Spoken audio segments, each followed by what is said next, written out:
अगर ਇਹਦੇ ਰਿਲੇਟਡ ਹੋਰ ਵੀ ਕੋਈ ਐਮਸੀਕਿਊ ਆਉਂਦਾ ਤਾਂ ਤੁਸੀਂ ਅਟੈਂਪਟ ਕਰ ਸਕੋ। ਦੇਖੋ ਰਾਬਰਟ ਬਰਾਊਨ ਨੇ ਕੀ ਡਿਸਕਵਰ ਕੀਤਾ, ਨਿਊਕਲੀਅਸ ਇਨਹਿਬਿਟਰ ਆਫ ਸਕਸੀਨਿਕ ਡੀਹਾਈਡਰੋਜੀਨੇਜ਼। ਸੋ ਸਤਿ ਸ਼੍ਰੀ ਅਕਾਲ ਜੀ, ਵੈਲਕਮ ਟੂ ਦ ਚੈਨਲ। ਅੱਜ ਆਪਾਂ ਡਿਸਕਸ ਕਰਨ ਜਾ ਰਹੇ ਹਾਂ lecturer cadre biology and master cadre science ਲਈ ਜੋ ਬਹੁਤ ਹੀ ਇੰਪੋਰਟੈਂਟ ਐਮਸੀਕਿਊਜ਼ ਹੈ ਜਿਨ੍ਹਾਂ ਦੇ ਪੇਪਰ ਦੇ ਵਿੱਚ ਆਉਣ ਦੇ ਚਾਂਸਸ ਹੈ ਐਂਡ ਇਹਦੇ ਵਿੱਚ ਪ੍ਰੀਵੀਅਸ ਈਅਰ ਕੁਐਸਚਨਸ ਵੀ ਇਨਕਲੂਡਡ ਹੈ। ਸੋ ਅੱਜ ਆਪਾਂ ਡਿਸਕਸ ਕਰਾਂਗੇ।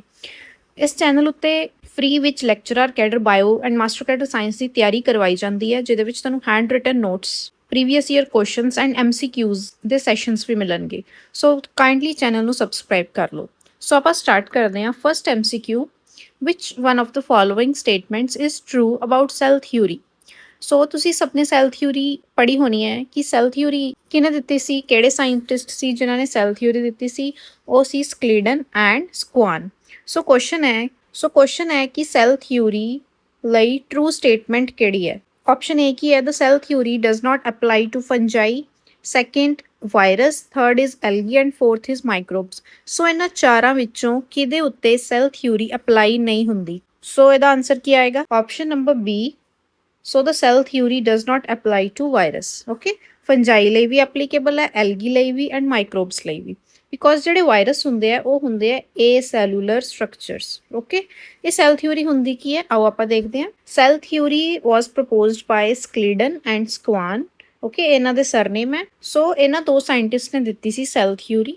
ਇਹਦੇ 3 ਮੇਨ ਪ੍ਰਿੰਸੀਪਲਸ ਹੈ। ਸੈੱਲ ਥਿਊਰੀ ਦੇ ਅਕੋਰਡਿੰਗ ਜੋ ਵੀ ਸਾਰੀਆਂ ਲਿਵਿੰਗ ਥਿੰਗਸ ਹੈ ਉਹ ਸੈਲਸ ਦੀਆਂ ਹੀ ਬਣੀਆਂ ਹੋਈਆਂ। Okay, so all living things are composed of one or more cells, and cell की है एक basic structural and functional unit of life. And third is all cells arise from pre-existing cells. So जो भी cells बनते हैं, जो नवे cells बनते हैं, वो किधर तो बनते हैं, जो pre-existing cells जो पहला तो ही exist कर रहे हैं, वही divide कर करके new cells बना लेते हैं। सो ये 3 प्रिंसिपल्स भी बहुत इंपॉर्टेंट है, बिकॉज समटाइम्स क्वेश्चन आ जाता है कि which of the following statement is not true with regard to cell theory. So 4 options दिते होंगे हैं, जिहदे विचों 3 स्टेटमेंट्स ये होणगियां एंड एक ऑप्शन कोई होएगी जिहड़ी इन्हां तिन्हां नाल लिंक नहीं करती होएगी, जो कि सैल थ्योरी का पार्ट नहीं होएगी। सो क्वेश्चन आ सकता विच इज रॉन्ग। सो तुसीं वो रॉन्ग वाले ऑप्शन नूं मार्क करना। Okay, so next is which of the following cell organelles regulates the entry and exit of molecules from the cell? Okay, so suppose ਇਹ cell ਹੁੰਦਾ, okay, center ਚ ਹੁੰਦਾ nucleus. ਸੋ cell ਦੇ ਵਿੱਚ entry ਹੋ ਰਹੀ ਹੈ ਕਿਸੇ ਮੋਲੀਕਿਊਲ ਦੀ ਜਾਂ ਫਿਰ ਸੈੱਲ ਤੋਂ ਐਗਜ਼ਿਟ ਹੋ ਰਿਹਾ ਕੋਈ ਮੋਲੀਕਿਊਲ, ਤਾਂ ਉਹਨੂੰ ਕੌਣ ਰੈਗੂਲੇਟ ਕਰਦਾ ਹੈ। ਸੋ ਇਹ ਵਾਲੀ ਜੋ ਮੈਂਬਰੇਨ ਆ ਉਹਨੂੰ ਆਪਾਂ ਕੀ ਬੋਲਾਂਗੇ, cell membrane. So correct option is option C, cell membrane. So ਇਹ ਇੱਕ ਸੈੱਲ ਮੈਂਬਰੇਨ ਦਾ ਸਟਰਕਚਰ ਹੈ। ਤੁਸੀਂ ਦੇਖ ਸਕਦੇ ਹੋ ਇਹਦੇ ਵਿੱਚ 2 ਲੇਅਰਸ ਬਣੀਆਂ ਹੋਈਆਂ, ਇੱਕ ਇਹ ਵਾਲੀ ਲੇਅਰ ਹੈ ਐਂਡ ਇੱਕ ਨੀਚੇ। ਸੋ 2 ਲੇਅਰਸ ਬਣੀਆਂ, ਦੈਟ ਇਜ਼ ਵਾਈ ਆਪਾਂ ਇਹਨੂੰ ਕਹਿੰਦੇ ਆ ਕਿ ਜੋ ਸੈੱਲ ਮੈਂਬਰੇਨ ਹੈ ਉਹ ਬਾਈ ਲੇਅਰ ਹੁੰਦੀ ਹੈ। Okay, by layer. ਐਂਡ ਇੱਕ ਆਦੀ ਬਣੀ ਹੁੰਦੀ ਹੈ ਫਾਸਫੋਲਿਪਿਡਸ। ਓਕੇ, ਸੋ ਤੁਸੀਂ ਦੇਖ ਸਕਦੇ ਹੋ ਇਹਦੇ ਵਿੱਚ ਇੱਕ ਹੈਡ ਹੁੰਦਾ, ਹੈਡ ਜੋ ਕਿ ਪੋਲਰ ਹੁੰਦਾ ਐਂਡ ਨੀਚੇ ਹੁੰਦੀ ਹੈ tail, non polar. Okay, similarly head polar and non-polar tail is present. So it is a phospholipid bilayer. Next is, which one of the following is involved in synthesis of phospholipids? So जो phospholipids ਹੁੰਦੇ ਆ ਉਹਨਾਂ ਨੂੰ ਕੌਣ synthesize ਕਰਦਾ ਹੈ, cytoplasm, mitochondria, chloroplast ਜਾਂ ਫਿਰ smooth endoplasmic reticulum? So correct option ਕੀ ਆਏਗਾ, option number 4, that is option D, smooth endoplasmic reticulum। जो एंडोप्लाज्मिक रेटिकुलम ਹੁੰਦਾ ਨਾ ਉਹ 2 टाइप्स ਦਾ ਹੁੰਦਾ ਹੈ, smooth and rough. Okay, so smooth endoplasmic reticulum and rough endoplasmic reticulum. Smooth ਦੇ ਵਿੱਚ ਸਟਰਕਚਰ ਦੇਖ ਸਕਦੇ ਹੋ ਤੁਸੀਂ, ਇਹਦਾ ਸਮੂਥ ਹੈ, ਇਹਦੇ ਉੱਤੇ ਰਾਈਬੋਸੋਮਸ ਪ੍ਰੈਜ਼ੈਂਟ ਨਹੀਂ ਹੈ। ਸੈਕਿੰਡ ਡਾਇਗਰਾਮ 'ਚ ਤੁਸੀਂ ਦੇਖੋ ਇਹਦੇ ਵਿੱਚ ਪਰਪਲ ਕਲਰ ਦੇ ਜੋ ਰਾਈਬੋਸੋਮਸ ਹੈ ਉਹ ਪ੍ਰੈਜ਼ੈਂਟ ਹੈ, ਜਿਹਦੇ ਕਰਕੇ ਇਹਦਾ ਅਪੀਅਰੈਂਸ ਰਫ ਹੈ। ਸੋ ਇਹਨੂੰ ਆਪਾਂ ਬੋਲਦੇ ਹਾਂ ਰਫ ਐਂਡੋਪਲਾਜ਼ਮਿਕ ਰੈਟੀਕੂਲਮ। ਸੋ ਜਿਹੜਾ ਸਮੂਥ ਹੁੰਦਾ ਹੈ ਉਹਦਾ ਫੰਕਸ਼ਨ ਹੁੰਦਾ ਸਿੰਥੇਸਾਈਜ਼ ਲਿਪਿਡਸ ਐਂਡ ਰਫ ਦਾ ਫੰਕਸ਼ਨ ਹੁੰਦਾ ਸਿੰਥੇਸਾਈਜ਼ ਪ੍ਰੋਟੀਨਸ। ਸੋ ਕੁਐਸਚਨ ਕੀ ਸੀ, which of the following is involved in synthesis of phospholipids. So lipids ਆ ਰਿਹਾ ਨਾ, ਸੋ ਲਿਪਿਡਸ ਨੂੰ ਕੌਣ ਸਿੰਥੇਸਾਈਜ਼ ਕਰਦਾ, ਸਮੂਥ ਐਂਡੋਪਲਾਜ਼ਮਿਕ ਰੈਟੀਕੂਲਮ। ਅਗਰ ਇੱਥੇ ਆ ਜਾਂਦਾ ਪ੍ਰੋਟੀਨਸ ਤਾਂ ਤੁਸੀਂ ਮਾਰਕ ਕਰਨਾ ਸੀ rough endoplasmic reticulum. Let's move forward. Which of the following cell organelle is called digestive bags? So digestive bags ਕਿਹਨੂੰ ਬੋਲਦੇ ਆ ਆਪਾਂ, ਨਿਊਕਲੀਅਸ ਨੂੰ ਬੋਲਦੇ ਆ ਜਾਂ ਲਾਈਜ਼ੋਸੋਮ ਨੂੰ ਜਾਂ ਕਲੋਰੋਪਲਾਸਟ ਜਾਂ ਫਿਰ mitochondria. So correct option is option B, lysosomes. Lysosomes ਨੂੰ ਆਪਾਂ ਸਿਊਸਾਈਡ ਬੈਗਸ ਵੀ ਬੋਲਦੇ ਆ। ਓਕੇ। ਨਿਊਕਲੀਅਸ ਨੂੰ ਆਪਾਂ ਕੀ ਬੋਲਦੇ ਹਾਂ? Brain of the cell. Okay. And chloroplast ਨੂੰ ਕੀ ਬੋਲਦੇ ਹਾਂ? Kitchen of the cell. And mitochondria ਨੂੰ ਕੀ ਬੋਲਦੇ ਹਾਂ ਆਪਾਂ? Powerhouse of cell. So ਕੋਈ ਵੀ ਕੁਐਸਚਨ ਤੁਹਾਨੂੰ ਆ ਸਕਦਾ ਹੈ ਇਹਦੇ ਵਿੱਚ। ਸੋ ਲਾਈਜ਼ੋਜ਼ੋਮ ਨੂੰ ਆਪਾਂ ਡਾਈਜੈਸਟਿਵ ਬੈਗਸ ਕਿਉਂ ਬੋਲਦੇ ਹਾਂ? ਬਿਕੋਜ਼ ਲਾਈਜ਼ੋਜ਼ੋਮਸ ਦੇ ਵਿੱਚ ਹਾਈਡਰੋਲਿਟਿਕ ਐਂਜ਼ਾਈਮਸ ਹੁੰਦੇ ਆ ਜੋ ਕਿ ਡਾਈਜੈਸ਼ਨ ਵਿੱਚ ਹੈਲਪ ਕਰਦੇ ਆ। ਸਿਮਿਲਰਲੀ ਸੁਸਾਈਡ ਬੈਗਸ ਵੀ ਹੈ ਕਿ ਅਗਰ ਸੈੱਲ ਡੈਮੇਜ ਹੋ ਜਾਂਦਾ ਹੈ ਤਾਂ ਇਹ ਆਪਣੇ ਐਂਜ਼ਾਈਮਸ ਰਿਲੀਜ਼ ਕਰਕੇ ਸੈੱਲ ਨੂੰ ਕਿਲ ਕਰ ਦਿੰਦੇ ਆ। ਸੋ ਦੈਟ ਇਜ਼ ਵਾਈ ਇਹਨੂੰ ਆਪਾਂ ਸੁਸਾਈਡ ਬੈਗਸ ਵੀ ਬੋਲਦੇ ਹਾਂ। ਨਿਊਕਲੀਅਸ ਨੂੰ ਆਪਾਂ ਬ੍ਰੇਨ ਆਫ ਦ ਸੈਲ ਬੋਲਦੇ ਹਾਂ ਬਿਕੋਜ਼ ਇਹ ਪੂਰੇ ਸੈੱਲ ਨੂੰ ਕੰਟਰੋਲ ਕਰਦਾ ਹੈ। ਸੋ ਇੱਕ ਤਰ੍ਹਾਂ ਦਾ ਬ੍ਰੇਨ ਹੈ ਸੈੱਲ ਦਾ। ਕਿਚਨ ਬੋਲਦੇ ਹਾਂ ਆਪਾਂ ਕਲੋਰੋਪਲਾਸਟ ਨੂੰ ਬਿਕੋਜ਼ ਫੂਡ ਸਿੰਥੇਸਿਸ ਹੁੰਦੀ ਹੈ ਬਾਈ ਫੋਟੋਸਿੰਥੇਸਿਸ, ਤਾਂ ਫੂਡ ਬਣਦਾ ਕਿਚਨ ਦੇ ਵਿੱਚ। ਸੋ ਦੈਟ ਇਜ਼ ਵਾਈ ਇਹਨੂੰ ਆਪਾਂ ਕੀ ਬੋਲਦੇ ਹਾਂ? Kitchen of the cell. Then power house ਆਪਾਂ ਬੋਲਦੇ ਹਾਂ ਮਾਈਟੋਕੌਂਡਰੀਆ ਨੂੰ because mitochondria is responsible for production of energy. Next is mitochondria was discovered by which of the following? So mitochondria ਕਿਨੇ discover ਕੀਤਾ ਸੀ? G.E. Pallet, Camillo Golgi, Robert Brown ਜਾਂ Altman? ਕਿਨੇ discover ਕੀਤਾ ਸੀ mitochondria? So correct option is option D, Altman. G.E. Pallet ਨੇ ਕੀ discover ਕੀਤਾ ਸੀ? Ribosome. Okay.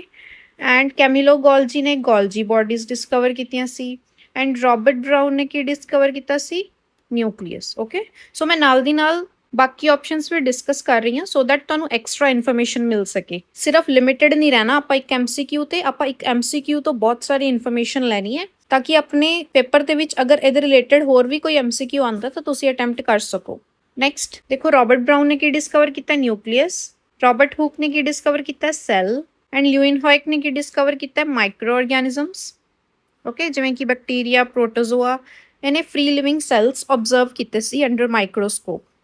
ਕੈਮਿਲੋ ਗੋਲਜੀ ਨੇ ਗੋਲਜੀ ਐਪਰੇਟਸ। Okay. Then Altman ਆਪਾਂ ਹੁਣੇ ਦੇਖਿਆ MCQ ਦੇ ਵਿੱਚ mitochondria. G.E. Pallet ribosomes. And last is Christian de Duve, ਇਹਨੇ ਕੀ ਡਿਸਕਵਰ ਕੀਤਾ? ਲਾਈਜ਼ੋਸੋਮਸ, ਜਿਹਨੂੰ ਆਪਾਂ ਕੀ ਬੋਲਦੇ ਹਾਂ? Suicide bags of the cell. So this is the complete information. Next is in RNA thymine is replaced by. So ਤੁਸੀਂ RNA ਤੇ DNA ਬਾਰੇ ਪੜ੍ਹਿਆ ਹੈ। RNA ਹੁੰਦਾ ਹੈ ribonucleic acid and DNA is deoxyribonucleic acid. ਜਿਹੜੇ ਨਾਈਟ੍ਰੋਜੀਨਸ ਬੇਸ ਹੁੰਦੇ ਆ ਨਾ ਉਹ 5 ਹੁੰਦੇ ਆ: ਐਡੀਨਿਨ, ਥਾਈਮਿਨ, ਗੁਆਨਿਨ, ਸਾਈਟੋਸਿਨ ਐਂਡ ਯੂਰੈਸਿਲ। ਇਹ 5 ਬੇਸਿਸ ਦੇ ਵਿੱਚੋਂ ਜਿਹੜਾ ਯੂਰੈਸਿਲ ਹੈ ਉਹ RNA ਦੇ ਵਿੱਚ ਪ੍ਰੈਜ਼ੈਂਟ ਹੁੰਦਾ ਹੈ ਐਂਡ ਜਿਹੜਾ ਥਾਈਮਿਨ ਹੈ ਉਹ DNA ਦੇ ਵਿੱਚ ਪ੍ਰੈਜ਼ੈਂਟ ਹੁੰਦਾ ਹੈ। ਬਾਕੀ ਤਿੰਨੋਂ ਬੇਸਿਸ ਦੋਨਾਂ ਵਿੱਚ ਹੋਣਗੇ, ਸਿਰਫ ਥਾਈਮਿਨ ਤੇ ਯੂਰੈਸਿਲ ਦਾ ਹੀ ਡਿਫਰੈਂਸ ਆਏਗਾ। ਸੋ ਇਹਦੇ ਵਿੱਚ ਕੀ ਆਏਗਾ option? In RNA thymine is replaced by, so option number C, uracil. Because DNA ਦੇ ਵਿੱਚ ਥਾਈਮਿਨ ਹੁੰਦਾ ਐਂਡ RNA ਦੇ ਵਿੱਚ ਥਾਈਮਿਨ ਰਿਪਲੇਸ ਹੋ ਜਾਂਦਾ ਐਂਡ ਉਹਦੀ ਜਗ੍ਹਾ ਤੇ ਕੀ ਆ ਜਾਂਦਾ? ਯੂਰੈਸਿਲ। ਸੋ ਨਾਈਟ੍ਰੋਜੀਨਸ ਬੇਸਿਸ ਆਪਾਂ ਹੁਣੇ ਦੇਖੀਏ ਐਡੀਨਿਨ, ਗੁਆਨਿਨ, ਸਾਈਟੋਸਿਨ, ਥਾਈਮਿਨ ਐਂਡ ਯੂਰੈਸਿਲ। ਸੋ ਇਹਦੇ ਵਿੱਚ ਜਿਹੜੇ A ਤੇ G ਹੈ ਇਹ ਦੋਨੋਂ ਕੀ ਹੈ? ਪਿਊਰੀਨਸ ਹੈ। ਇਹ ਹੈਗੇ ਡਬਲ ਰਿੰਗ ਸਟਰਕਚਰ। ਸੋ ਇੱਥੇ ਵੀ ਡਬਲ ਰਿੰਗ ਆਏਗੀ, ਇਹ ਸਟਰਕਚਰ ਥੋੜਾ ਜਿਹਾ ਕਰੈਕਟ ਕਰ ਲਿਓ। ਐਂਡ ਪਿਰੀਮਿਡੀਨ ਇਹ ਸਿੰਗਲ ਰਿੰਗ ਹੈ। ਇਹ ਸਿੰਗਲ ਰਿੰਗ ਸਟਰਕਚਰਸ ਹੁੰਦੇ ਆ, ਤੁਸੀਂ ਦੇਖ ਸਕਦੇ ਹੋ ਸਿੰਗਲ ਰਿੰਗਸ ਹੈ ਤਿੰਨੋਂ। ਓਕੇ। ਦੈਨ ਪੈਂਟੋਸ ਸ਼ੂਗਰ, ਇਹ ਕੀ ਹੁੰਦਾ? ਦੇਖੋ ਦੋ ਤਰ੍ਹਾਂ ਦੀਆਂ ਹੋ ਸਕਦੀਆਂ ਪੈਂਟੋਸ ਸ਼ੂਗਰ, ਇੱਕ ਰਾਈਬੋਸ। ਸੋ ਇਹ ਜੋ ਫਸਟ ਵਾਲੀ ਬਣੀ ਹੋਈ ਹੈ ਉਹ ਰਾਈਬੋਸ ਹੈ ਐਂਡ ਸੈਕਿੰਡ ਵਾਲੀ ਕੀ ਹੈ? ਡੀਆਕਸੀ ਰਾਈਬੋਸ। ਇਹਨਾਂ ਦਾ ਡਿਫਰੈਂਸ ਕੀ ਹੈ? ਕਿ ਆ ਦੇਖੋ ਸੈਕਿੰਡ ਕਾਰਬਨ ਤੇ ਇੱਥੇ OH ਲੱਗਾ ਐਂਡ ਇੱਥੇ ਸੈਕਿੰਡ ਕਾਰਬਨ ਤੇ ਹਾਈਡਰੋਜਨ ਲੱਗਾ। ਸੋ ਡੀਆਕਸੀ ਰਾਈਬੋਸ ਦੇ ਵਿੱਚ ਹਾਈਡਰੋਜਨ ਹੁੰਦਾ ਐਂਡ ਰਾਈਬੋਸ ਦੇ ਵਿੱਚ ਸੈਕਿੰਡ ਕਾਰਬਨ ਤੇ OH ਗਰੁੱਪ ਹੁੰਦਾ, ਹਾਈਡਰੋਕਸਿਲ ਗਰੁੱਪ। ਸੋ ਇਹਦੇ ਵਿੱਚੋਂ ਵੀ MCQs ਬਣ ਕੇ ਕੋਈ ਵੀ ਕੁਐਸਚਨ ਆ ਸਕਦਾ ਹੈ। ਸੋ ਆਪਾਂ ਹਰ ਇੱਕ ਚੀਜ਼ ਨੂੰ ਚੰਗੀ ਤਰ੍ਹਾਂ ਪੜ੍ਹਨਾ ਹੈ। Next is a nucleotide is formed of. So ਇੱਕ ਨਿਊਕਲੀਓਟਾਈਡ ਦੇ ਵਿੱਚ ਕਿਹੜੇ-ਕਿਹੜੇ 3 ਕੰਪੋਨੈਂਟਸ ਹੁੰਦੇ ਆ? ਆਪਸ਼ਨਸ ਰੀਡ ਕਰੋ।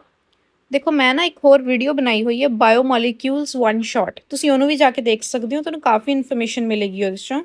ਲਿੰਕ ਮੈਂ ਡਿਸਕ੍ਰਿਪਸ਼ਨ 'ਚ ਦੇ ਦਿੰਦੀ ਹਾਂ, ਸੋ ਜ਼ਰੂਰ ਦੇਖਿਓ ਉਸ ਵੀਡੀਓ ਨੂੰ ਵੀ। ਸੋ ਇਹਦਾ ਆਪਸ਼ਨ ਕੀ ਆਏਗਾ? Nucleotide is formed of, option A is nitrogenous base, sugar and phosphate. So ਇਹੀ ਆਏਗਾ ਆਪਸ਼ਨ A। ਨਾਈਟ੍ਰੋਜੀਨਸ ਬੇਸ ਹੁੰਦਾ ਇੱਕ, ਕੋਈ ਵੀ ਹੋ ਸਕਦਾ ਹੈ, ATGCU ਕੋਈ ਵੀ ਹੋ ਸਕਦਾ ਹੈ। ਸ਼ੂਗਰ ਹੁੰਦੀ ਹੈ ਇੱਕ, ਓਕੇ, ਪੈਂਟੋਸ ਸ਼ੂਗਰ ਜਿਵੇਂ ਕਿ ਡੀਆਕਸੀਰਾਈਬੋਸ ਜਾਂ ਰਾਈਬੋਸ ਹੋ ਸਕਦੀ ਹੈ ਐਂਡ ਇੱਕ ਫਾਸਫੇਟ ਗਰੁੱਪ ਹੁੰਦਾ। ਸੋ ਇਹ ਤਿੰਨੋਂ ਮਿਲਾ ਕੇ ਕੀ ਬਣਾਉਂਦੇ ਆ? ਨਿਊਕਲੀਓਟਾਈਡ। ਅਗਰ ਨਿਊਕਲੀਓਸਾਈਡ ਪੁੱਛ ਲੈਣ, ਨਿਊਕਲੀਓਸਾਈਡ, ਤਾਂ ਨਿਊਕਲੀਓਸਾਈਡ ਦੇ ਵਿੱਚ ਫਾਸਫੇਟ ਨਹੀਂ ਹੁੰਦਾ, ਉਹਦੇ ਵਿੱਚ ਕੀ ਹੁੰਦਾ? ਸਿਰਫ ਨਾਈਟ੍ਰੋਜੀਨਸ ਬੇਸ ਤੇ sugar. Okay. Next is an enzyme brings about. So ਜਦੋਂ ਕੋਈ ਵੀ ਰਿਐਕਸ਼ਨ ਹੁੰਦਾ ਹੈ, ਅਗਰ ਆਪਾਂ ਐਂਜ਼ਾਈਮ ਐਡ ਕਰ ਦਿੰਦੇ ਹਾਂ ਤਾਂ ਕੀ ਇਫੈਕਟ ਹੁੰਦਾ ਉਸ ਰਿਐਕਸ਼ਨ ਤੇ? Increase in activation energy, decrease in reaction time, reduction in activation energy ਜਾਂ ਫਿਰ increase in reaction time? So correct option is option C, that is reduction in activation energy. So ਕੋਈ reaction ਹੁੰਦਾ ਨਾ ਤਾਂ ਉਹਨੂੰ ਕਰਾਉਣ ਲਈ ਆਪਾਂ ਨੂੰ ਸਬਸਟ੍ਰੇਟ ਜੋ ਹੈ ਉਹਦੀ એનર્ਜੀ ਰੇਜ਼ ਕਰਨੀ ਪੈਂਦੀ ਹੈ ਸੋ ਦੈਟ ਉਹ ਆਪਣੀ ਥ੍ਰੈਸ਼ਹੋਲਡ ਵੈਲਿਊ ਤੇ ਪਹੁੰਚੇ ਐਂਡ ਉਸ ਤੋਂ ਬਾਅਦ ਪ੍ਰੋਡਕਟ ਬਣ ਜੇ। ਅਗਰ ਆਪਾਂ ਐਂਜ਼ਾਈਮ ਨਹੀਂ ਐਡ ਕਰਦੇ ਮੀਨਸ ਵਿਦਾਊਟ ਐਂਜ਼ਾਈਮ ਤਾਂ ਇਹ ਸਾਰੀ ਐਕਟੀਵੇਸ਼ਨ એનર્ਜੀ ਲੱਗ ਰਹੀ ਹੈ ਇਹ ਸਾਰੀ। ਅਗਰ ਆਪਾਂ ਐਂਜ਼ਾਈਮ ਐਡ ਕਰ ਦਿੰਨੇ ਆ ਵਿਦ ਐਂਜ਼ਾਈਮ ਤਾਂ ਐਕਟੀਵੇਸ਼ਨ એનર્ਜੀ ਜੋ ਹੈ ਉਹ ਸਿਰਫ ਇੰਨੀ ਲੱਗੇਗੀ, ਇਹ ਘਟ ਜਾਏਗੀ। ਸੋ ਐਂਜ਼ਾਈਮ ਐਡ ਕਰਨ ਦੇ ਨਾਲ ਜੋ ਐਕਟੀਵੇਸ਼ਨ એનર્ਜੀ ਹੈ ਉਹ ਕੀ ਹੈ, ਘਟ ਜਾਂਦੀ ਹੈ, ਰਿਡਿਊਸ ਹੋ ਜਾਂਦੀ ਹੈ। Clear? So correct option is option C. Next 2 MCQs ਹੋਰ ਹੈ ਜਿਹਦਾ ਤੁਸੀਂ ਆਨਸਰ ਮੈਨੂੰ ਕਮੈਂਟਸ 'ਚ ਦੇਣਾ ਹੈ। ਰੀਡ ਕਰੋ, ਦੇਖੋ question. A competitive inhibitor of succinic dehydrogenase. So ਇਹ ਇੱਕ ਐਂਜ਼ਾਈਮ ਹੈ, ਇਹਦਾ ਕੰਪੀਟੀਟਿਵ ਇਨਹਿਬਿਟਰ ਕੌਣ ਹੈ? ਮੈਂ ਕਨਸੈਪਟ ਦੱਸ ਦਿੰਦੀ ਹਾਂ। ਇੱਕ ਨਾ ਸਬਸਟ੍ਰੇਟ ਹੁੰਦਾ ਹੈ, ਸਬਸਟ੍ਰੇਟ ਨੇ ਬਾਈਂਡ ਕਰਨਾ ਹੁੰਦਾ ਐਂਜ਼ਾਈਮ ਦੀ ਐਕਟਿਵ ਸਾਈਟ ਤੇ। ਅਗਰ ਸਬਸਟ੍ਰੇਟ ਦੀ ਜਗ੍ਹਾ ਤੇ ਉਹਦਾ ਕੋਈ ਇਨਹਿਬਿਟਰ ਆ ਜਾਂਦਾ ਹੈ ਤੇ ਉਹ ਐਂਜ਼ਾਈਮ ਦੇ ਨਾਲ ਬਾਈਂਡ ਕਰ ਜਾਂਦਾ ਹੈ ਤਾਂ ਰਿਐਕਸ਼ਨ ਹੋ ਕੇ ਜੋ ਪ੍ਰੋਡਕਟਸ ਬਣਨੇ ਸੀ ਉਹ ਬਣਦੇ ਨਹੀਂ। ਸੋ ਇਹਦਾ ਆਨਸਰ ਤੁਸੀਂ ਮੈਨੂੰ ਕਮੈਂਟਸ 'ਚ ਦੱਸਣਾ ਹੈ। ਅਗਰ ਤੁਹਾਨੂੰ ਨਹੀਂ ਆਉਂਦਾ ਇਹਦਾ ਆਨਸਰ ਤਾਂ ਤੁਸੀਂ ਉਹ ਵੀਡੀਓ ਦੇਖ ਲਓ ਬਾਇਓਮੋਲੀਕਿਊਲਸ ਵਨ ਸ਼ਾਟ, ਜਿਹਦਾ ਲਿੰਕ ਡਿਸਕ੍ਰਿਪਸ਼ਨ 'ਚ ਹੈ, ਤੁਹਾਨੂੰ ਆਨਸਰ ਵੀ ਮਿਲ ਜਾਏਗਾ। Next is, which one is the most abundant protein in the animal world? So animal world ਦੇ ਵਿੱਚ most abundant protein ਕਿਹੜਾ ਹੈ? Option A collagen, B trypsin, C insulin and D is hemoglobin. So tell me in the comments. ਉਹ video ਦੇਖ ਲਿਓ, ਤੁਹਾਨੂੰ ਉਹਦੇ 'ਚੋਂ ਇਹਦਾ ਆਨਸਰ ਵੀ ਮਿਲ ਜਾਏਗਾ। ਹੁਣ ਤੁਸੀਂ ਮੈਨੂੰ ਦੱਸਣਾ ਕਿ ਤੁਸੀਂ ਕਿਹੜੇ ਡਿਸਟ੍ਰਿਕਟ ਤੋਂ ਬਾਇਓ ਦੀ ਪ੍ਰੈਪਰੇਸ਼ਨ ਕਰ ਰਹੇ ਹੋ ਐਂਡ ਤੁਹਾਨੂੰ ਕਿਸ ਟੌਪਿਕ ਤੇ ਵੀਡੀਓ ਚਾਹੀਦੀ ਹੈ ਮੈਨੂੰ ਜ਼ਰੂਰ ਦੱਸੋ ਕਮੈਂਟਸ 'ਚ। ਜਾਂ ਤੁਹਾਨੂੰ ਲੈਕਚਰਰ ਕੈਡਰ ਦੇ ਰਿਗਾਰਡਿੰਗ ਕੋਈ ਡਾਊਟ ਹੈ ਤਾਂ ਤੁਸੀਂ ਪੁੱਛ ਸਕਦੇ ਹੋ। Thank you.